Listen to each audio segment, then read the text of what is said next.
On poursuit notre tour d'horizon des circonscriptions en vue. Ce soir, direction les Yvelines, où se concentre en quelque sorte la nouvelle donne. Le candidat investi par la droite, par les Républicains, Jean-Frédéric Poisson, n'est pas soutenu par Alain Juppé. Ce dernier, au contraire, apporte son appui à la candidate d'En Marche. Pour s'y retrouver, reportage Manuel Tissier, Guillaume Michel. Merci infiniment. Une jeune candidate et un ministre débutant. C'est nouveau pour vous. Qu'est-ce qui est nouveau? Cette aventure dans laquelle c'est oui. ce qu'on a en commun tous les deux. Hein.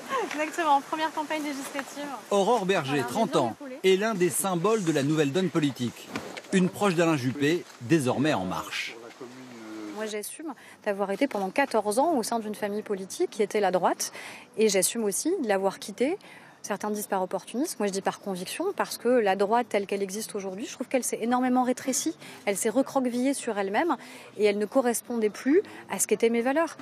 Et pour la soutenir, le numéro 3 du gouvernement. Nicolas Hulot, figure de l'écologie, mais qui ici ne soutient pas le candidat des Verts. On est en politique comme dans la nature, seule la diversité nous permettra de rentrer avec un peu d'optimisme dans le futur. Dans cette circonscription de droite, la tâche du député sortant se complique face à cette jeune candidate. Je pense qu'il faut aussi donner du renouveau à toute la classe politique. Parce que le truc, je suis vieux, c'est ça en fait. Non, je parle pas de Jean-Frédéric Poisson, soutenu par les Républicains, doit aussi encaisser un affront. Le soutien d'Alain Juppé à son adversaire. Attitude déloyale selon lui. Alain Juppé soutient Aurore Berger. Ben, c'est bien.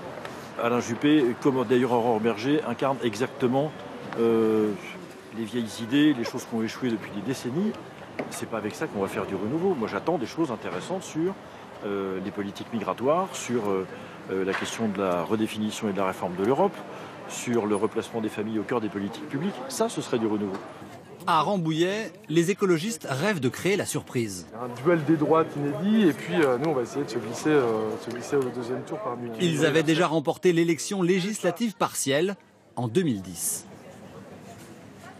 Vous ne voulez pas du duel annoncé des droites, le vote utile c'est le vote écologiste sur la 10e circonscription. On a déjà gagné, on souhaite gagner à nouveau.